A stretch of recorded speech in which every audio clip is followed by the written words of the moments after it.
मत्ती रचित सुसमाचार 3 अध्याय। उन दिनों में यूहन्ना बपतिस्मा देने वाला आकर यहूदिया के जंगल में यह प्रचार करने लगा कि मन फिराओ, क्योंकि स्वर्ग का राज्य निकट आ गया है। यह वही है जिसकी चर्चा यशायाह भविष्यद्वक्ता के द्वारा की गई कि जंगल में एक पुकारने वाले का शब्द हो रहा है कि प्रभु का मार्ग तैयार करो, उसकी सड़कें सीधी करो।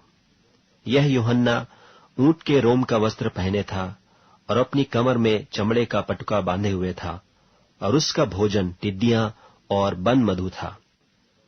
तब यरूशलेम के और सारे यहूदिया के और यरदन के आसपास के सारे देश के लोग उसके पास निकल आए और अपने अपने पापों को मानकर यरदन नदी में उससे बपतिस्मा लिया। जब उसने बहुतेरे फरीसियों और सदूकियों को बपतिस्मा के लिए अपने पास आते देखा तो उनसे कहा कि हे सांप के बच्चों, तुम्हें किसने जता दिया कि आने वाले क्रोध से भागो?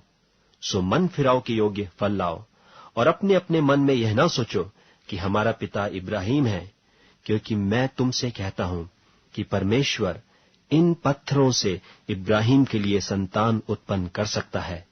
और अब कुल्हाड़ा पेड़ों की जड़ पर रखा हुआ है, इसलिए जो जो पेड़ अच्छा फल नहीं लाता वह काटा और आग में झोंका जाता है।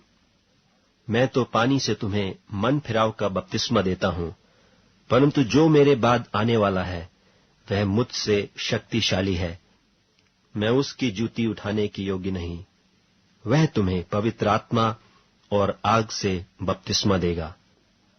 उसका सूप उसके हाथ में है, और वह अपना खलिहान अच्छी रीति से साफ करेगा, और अपने गेहूं को तो खत्ते में इकट्ठा करेगा, परंतु भूसी को उस आग में जलाएगा जो बुझने की नहीं।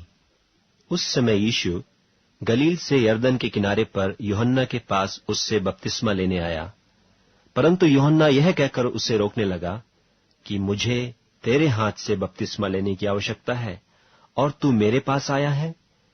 यीशु ने उसको यह उत्तर दिया कि अब तो ऐसा ही होने दे, क्योंकि हमें इसी रीति से सब धार्मिकता को पूरा करना उचित है। तब उसने उसकी बात मान ली।